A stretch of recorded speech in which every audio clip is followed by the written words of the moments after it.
नरेंद्र मोदी यांनी या देशाला संबोधित केलं आणि जे महिला आरक्षण विधेयक असेल किंवा डिलिमिटेशनचं विधेयक असेल, या संपूर्ण गोष्टीला घेऊन काँग्रेसने जो विरोध केला त्यावर पूर्ण खापर हे काँग्रेसवर फोडलंय.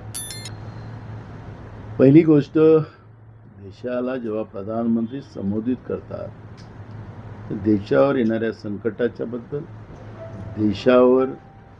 देशाला लोकांना एकजूट आणण्यासाठी आणि देशहितासाठी बोललं जातं हे मला आतापर्यंत माहीत होतं.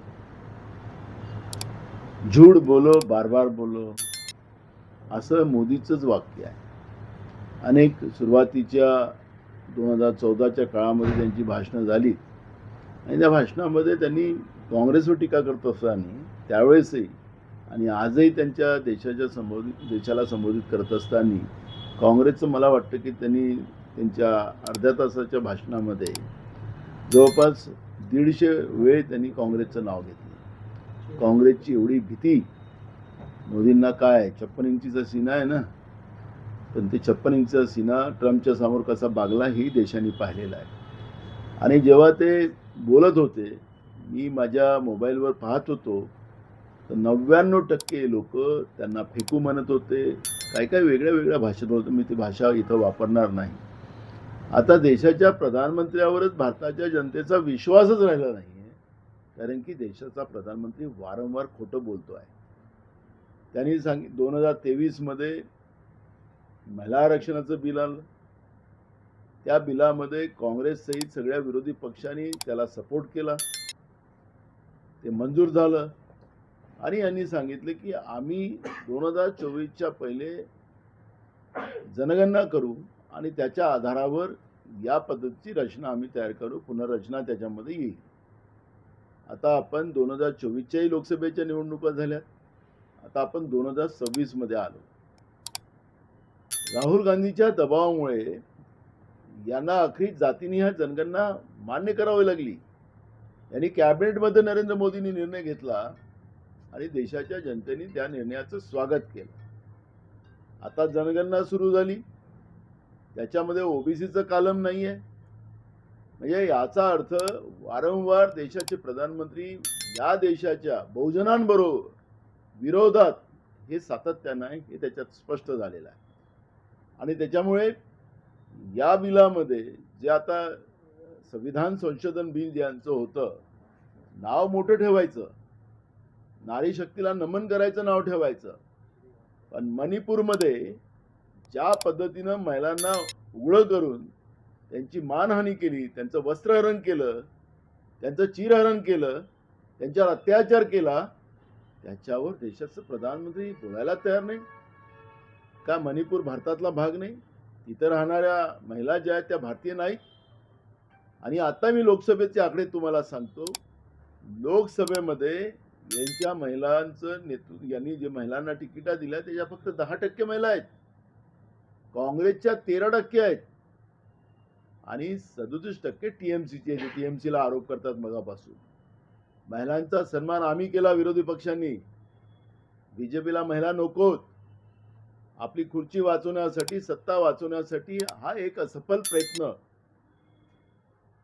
संविधान संशोधनाचं नाव देऊन त्यामध्ये नारी शक्तीचं नमन, हे नमन नारी शक्तीला नव्हतं, हे खुर्चीला होतं, सत्तेला होतं. हे त्याच्यातलं सत्य आहे. आणि मनुवादी व्यवस्था या देशामध्ये निर्माण करायचा जो अजेंडा आहे, यांचा जो मूळ पक्ष आहे, यांचा मूळ पक्ष बीजेपी नाही, यांचा मूळ पक्ष वेगळा पक्ष आहे, तो नागपूरमध्ये आहे, ते सगळ्यांना माहिती आहे.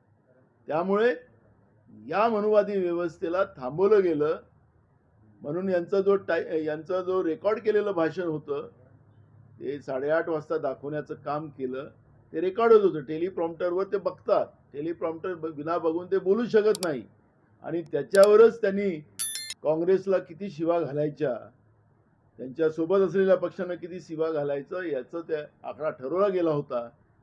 हे देशासाठी नाही, देशाच्या महिलांसाठी नाही, देशाच्या महिलांच्या आत्मसन्मानासाठी नाही, हे सत्ता कायम ठेवण्यासाठी केलेला हा प्रयत्न होता. मनुवादी व्यवस्था स्थापित करायचा प्रयत्न होता.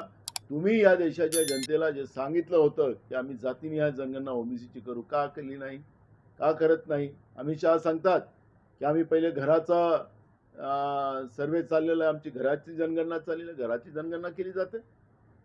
काय महानगरपालिकेजवळ किती घरं आहेत ते माहिती नाही, नगरपालिकांजवळ किती घरं आहेत त्यांना माहिती नाही, ग्रामपंचायतमध्ये किती घरं आहेत त्यांना माहिती नाही. अशा पद्धतीचं संसदेमध्ये खोटं बोललं जात आहे.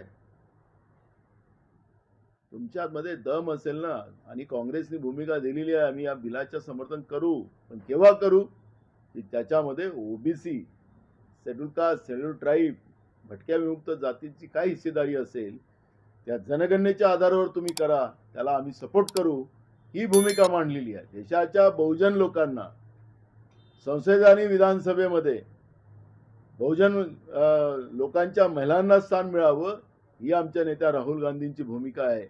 आणि याचा विरोध नरेंद्र मोदी आणि भाजप करत असेल तर यांना कधी देश माफ करणार नाही. राहुल गांधीच्याच पाठीशी, विरोधी पक्षाच्याच पाठीशी या देशातल्या बहुजनांच्या महिला सोबत राहतील. आणि म्हणून हे आम्हाला जागा दाखवायला निघालेत, यांनाच जागा दाखवल्याशिवाय बहुजनातली महिला आता पुढे सरसवल्याशिवाय राहणार नाही. त्यांचे अधिकार, त्यांची भागीदारी संपवण्याचं काम खोटं बोलून गॅस दिला त्यांना, आणि गॅस देऊन त्यांचा गॅसच काढला, त्याची महागाई वाढवली. 15 किलोचा गॅस काँग्रेसच्या काळातला आता 10 किलोवर आला, त्याची किंमत वाढवली 4 पटीनं. का महिलाचा सन्मान आहे? आणि म्हणून आमची भूमिका स्पष्ट आहे. काँग्रेस आणि आमचं विरोधी पक्ष हा महिलांच्या सन्मानासाठी आहे, भाजपसारखा त्यांना अपमानित करणारा नाही. आणि त्याच्यामुळे मोदीजी, आपण सत्तेचा दुरुपयोग जो देशाला संबोधित करण्याचं करता आहात, देशाच्या सगळ्या यंत्रणा त्याच्यामध्ये वापरल्या जातात मन की बातमध्ये, आणि हे तुम्हाला हा अधिकार आता लोकांनी काढून टाकलेला आहे तुमच्याजवळ. निवडणूक आयोगाला एकदा मोकळं सोडा, त्याला त्यांच्या पद्धतीनं काम करू द्या. त्याला जी स्वायत्ता राजीव गांधींनी दिलेली आहे ती स्वायत्तेप्रमाणे काम करू द्या. एन शेषनचं उदाहरण आजही सगळ्या लोकांना माहिती आहे, आणि त्याच्यामुळे त्या पद्धतीनं स्वायत्तेनं काम करू द्या आणि बॅलेटवर मतदान घ्या. म्हणजे तुम्हाला समजेल की देशाची जनता तुमच्याबरोबर आहे की काँग्रेस आणि त्यांच्या सहकारी पक्षांबरोबर आहे, हे तुम्हाला त्यावेळेस समजेल. पण बैमाने निवडून येऊन देशाच्या जनतेला खोटं बोलून तुम्ही सत्तेत आलात, आणि त्या सत्तेचा दुरुपयोग करायची भूमिका ती जी तुमची चाललेली आहे, आता ह्या देशातला बहुजन स्वीकारणार नाही, ही भूमिका त्याच्यातली स्पष्ट आहे. आणि त्याच्यामुळे हा जो फेक नेरेटिव्ह बीजेपी आणि RSSच्या माध्यमातून जो पसरवला जाणार आहे त्याला कोणी साथ देणार नाही. जनतेला आता वास्तविकता पुढे आलेली आहे जनतेसमोर. त्यामुळे तुम्ही आज किती नौटंकी केली असेल, कारण की त्याच्यात तुम्ही रडला नाही आज, नाही तर तुम्ही डोळ्यातून अश्रू आणू शकले असतात, पण ते काही तुम्हाला काहीतरी बंधन केलं असेल तुमच्या कमांडनी. त्यामुळे तुमचं हे नकलीपणा हा देशाच्या जनतेसमोर आलेला आहे. यामुळे अजिबात या देशातली जनता तुम्हाला माफ करणार नाही, तुम्ही जो मनुवादी व्यवस्था आणताय म्हणून. छोटा प्रश्न पाहायला मिळत आहे भाजपकडनं की काँग्रेस कशी महिला विरोधी आहे. काँग्रेस या गोष्टीला उत्तर देईल का त्याच कॅम्पेन पद्धती? बिलकुल देणार, कारण की आम्ही केलेलं आहे. राजीव गांधीजींनी 73वी घटना दुरुस्ती करून स्थानिक स्वराज्य संस्थांमध्ये महिलांना पुरुषापेक्षा एक जास्त जागा देण्याचं काम केलं आहे. तळागाळातल्या महिलांना संधी निर्माण करून देण्याचं काम राजीव गांधींनी केलेलं आहे. यांच्याजवळ एकही उदाहरण नाही आहे. यांच्याजवळ हिंदू मुसलमान केल्याशिवाय दुसरं उदाहरण नाही आहे. हे आता स्वातंत्र्यानंतर देश मागे गेला असं सांगणारे मोदीजी, तुमच्या काळात देश किती मागे गेलेला आहे. ज्या पाकिस्तानला आम्ही पायाच्या खाली ठेवलं, ते पाकिस्तान आता तुमचा जो मित्र आहे ट्रम्प, तो ट्रम्प म्हणतो की माझ्यासाठी पाकिस्तान माझा मित्र आहे, भारत नाही. त्यामुळे या भारताचा अपमान, या अमेरिकेलाही आम्ही घाबरलो नाही, आमच्या नेत्या इंदिरा गांधी घाबरल्या नाही, आणि त्यांनी त्या अमेरिकेला उत्तर देऊन त्या पाकिस्तानच्या 2 तुकडे केले. तुमची हिंमत होऊ शकली नाही.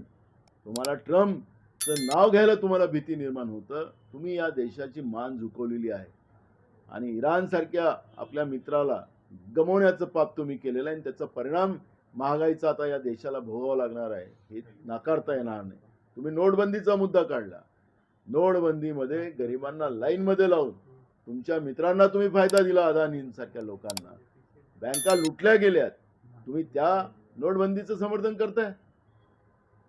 राहुल गांधीजी आणि सोनियाजींनी तुम्हाला पत्र लिहिलं होतं कोरोनाच्या काळात की ही बिमारी महामारी आहे, याला थांबवा. तुम्ही चेष्टा करत होतात की हे आमच्या देशाच्या लोकांना होणार नाही, तुम्हाला होते तुम्ही इटलीला चालले जा. अशा पद्धतीची चेष्टा तुम्ही करत होता. त्या देशातले लोक जे मरण पावलेत, घरातले प्रमुख लोक मरण पावलेत, अनेक आया बहिणीच्या कपाळाची कुंकू पुसलं गेलं, त्या पापाची भागीदारी तुम्ही आहात.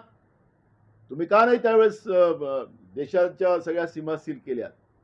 याचं उत्तर तुम्ही देणार नाही. आम्ही विरोध केला होता, सांगितलं आमच्या नेत्यांनी, पण तुम्ही ऐकला नाहीत आणि अनेक लोकांना आपला जीव गमवावा लागला या देशामध्ये. आज तुम्ही जे लस तुम्ही दिली, त्या लसीचे परिणाम आता देशातली लोक भोगतात. ती लस तुम्ही का त्यावेळेस मान्य केली, त्याचे परिणाम आज देशाच्या लोकांना भोगावे लागत आहेत. जवान पोरं हार्ट अटॅकमध्ये मारतात आहेत, दम्याचा आजार होत आहे, कॅन्सर होतात आहेत. हे याचं सगळं जे काही आता समोर येत आहे ते या लसीच्यामुळे होत आहे आणि ते तुम्ही जबाबदारी नाकारताय. त्यामुळे तुमचं हे सगळं खोटं, झूठ बोलो बार बार बोलो, हे जे तुमचं वाक्य आहे हे तुमच्यासाठी लागू होते, काँग्रेससाठी नाही. तुम्हाला हिंदी घ्यायची? हिंदी घेऊन